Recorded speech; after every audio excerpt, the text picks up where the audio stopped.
Zin in spareribs van je elektrische barbecue? Wij laten je zien hoe je deze mooie ribbetjes kan maken op jouw Weber Lumin.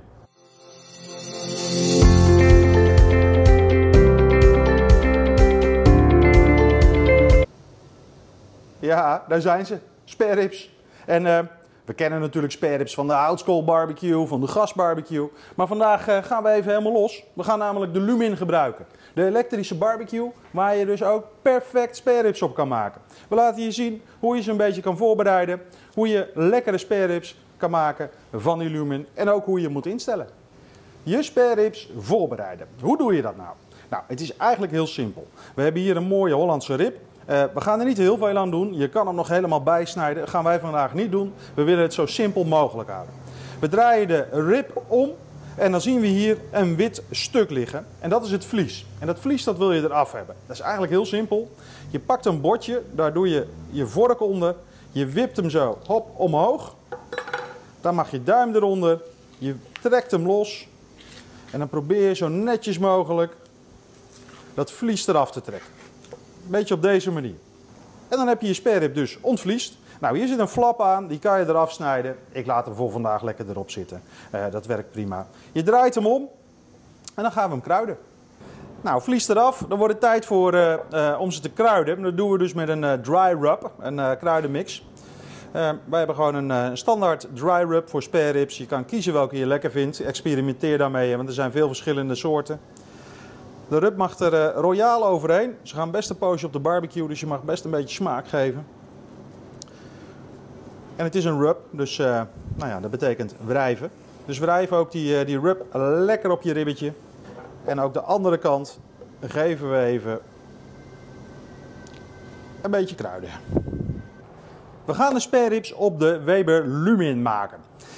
En om dat te doen gebruiken we dus 2 van die stoom- en rookbakken. Eigenlijk is het heel simpel. We zetten de barbecue aan. We laten hem op temperatuur komen. En temperatuur is in dit geval zo'n 100, 120 graden. We wachten totdat hij op temperatuur is. En daarna gaan de houtsnippers en de spareribs op de barbecue. En dan is het gewoon wachten.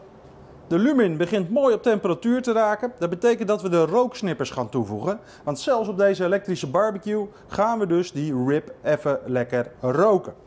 Nou, we hebben die 2 bakken erop liggen. Je haalt eentje eruit.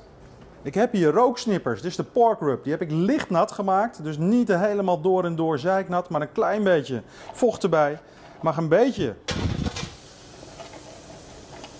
van die snippers zo in dat bakje strooien. Ik denk nou, een kleine 3 handjes. Dit klepje gaat zo weer terug. En dan pakken we je sparerib en die leggen we er gewoon bovenop. Want die 2 smokerboxen, dat zijn het eigenlijk, of stoommandjes, die fungeren ook als indirecte plate. Dus als een soort diffuser plate. Dit is het. We gaan hem dicht doen. We wachten totdat hij gaar is. Dat zal ongeveer 3-4 uurtjes duren. En dan hebben we een heerlijk spareribje.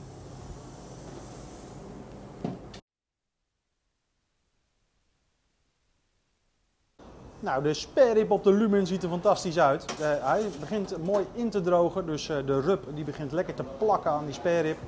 We gaan hem van de barbecue halen en we gaan hem inpakken. En ervoor zorgen dat hij nog net even wat malser wordt. En dat doen we dus met butcherpeper, een beetje boter en een oplossing van appelazijn. Voornamelijk heel veel appelsap en een scheut bourbon.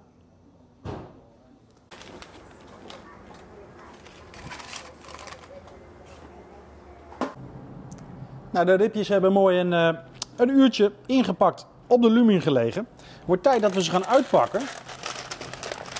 En even gaan kijken hoe ze erbij liggen.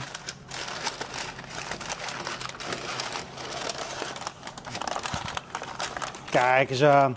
Botermalse ribbetjes. Dat doet dat inpakken dus.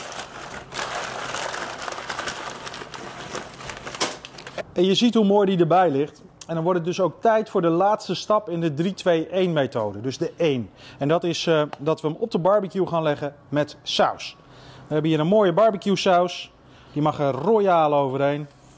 Kwastje erbij. Om te zorgen dat echt overal een beetje van die saus zit. Zo. Mag de klep weer dicht.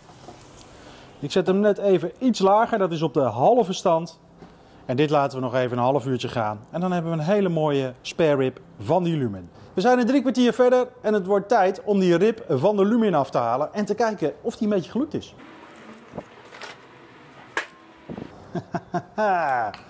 En hier zie je hem. Fantastische spare rib. Hij ziet er alleen al geweldig uit. Ik krijg hier meteen honger van. We gaan hem zo aansnijden, lekker opeten. Maar tot die tijd voor jou ook even de boodschap. Je kan dus prima spare ribs maken op zo'n elektrische barbecue. En je ziet het, zo'n elektrische barbecue die doet het geweldig. Een hele mooie spare rib. Hij ruikt alleen al lekker smoky. Dat komt door het rookhout in die stoom CQ rookmandjes. Je bent ongeveer, nou we hebben 3-2-1 gedaan. Ik denk een kleine 3-3,5 uur kwijt. En dan heb je gewoon zo'n perfecte spare rib.